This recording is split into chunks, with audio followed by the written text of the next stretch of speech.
Voilà, donc des boîtes de 50 masques chirurgicaux. Des gants en latex, surtout pour les kinés et puis les personnes qui vont à domicile, parce que beaucoup de cabinets libéraux sont fermés, mais ils continuent à intervenir chez les particuliers.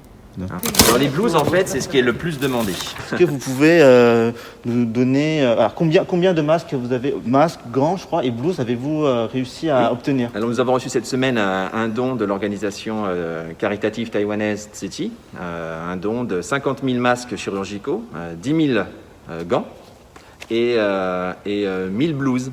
De surblouses jetables donc pour les personnels de santé. J'ai commencé la distribution depuis lundi après-midi, en priorité à des œuvres caritatives locales comme le Secours catholique, la Croix-Rouge, mais également aussi aux libéraux de santé qui agissent sur le territoire et qui ne sont pas prioritaires dans les affectations de matériel faites par l'Agence régionale de santé.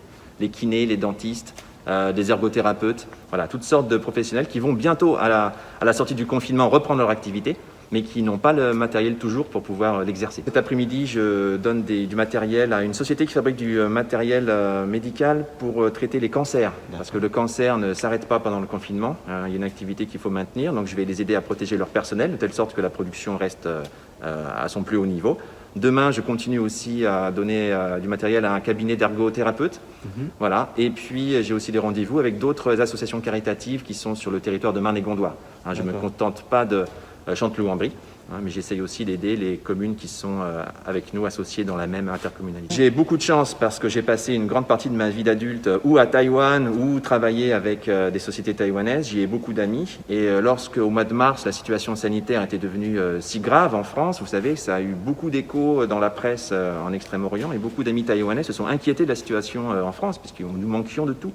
Et spontanément, mon ancien patron, qui est un ami et qui est actif dans l'association Tse-Chi, m'a téléphoné pour me proposer du matériel médical. Donc j'ai sauté sur l'occasion. Ça, c'était rapide. En 2 coups de téléphone, tout était arrangé grâce à l'organisation Tse-Chi. Bon, il a fallu quand même 3 semaines pour faire tous les papiers, recevoir la marchandise, mais elle est là aujourd'hui. Et donc, c'est vraiment quelque chose qui a été vraiment bien mené par Tse-Chi et qui arrive en fait au bon moment, puisque le gouvernement parle de déconfinement. Et il faut à ce moment-là que tout le monde soit protégé. Et c'est maintenant qu'on a besoin d'énormément de matériel de protection. Bon. Donc Marie-Thérèse, vous êtes la représentante de l'association. Oui. Combien il y a quelles sont vos principales actions? Combien il y a de membres en France? Sur combien de pays vous êtes implantés? Alors nous sommes on peut dire en âge de l'association, la fondation de Tse-Chi à Taïwan. Et nous, c'est un lieu de contact. Il y a 4 missions principales de l'association, c'est-à-dire les œuvres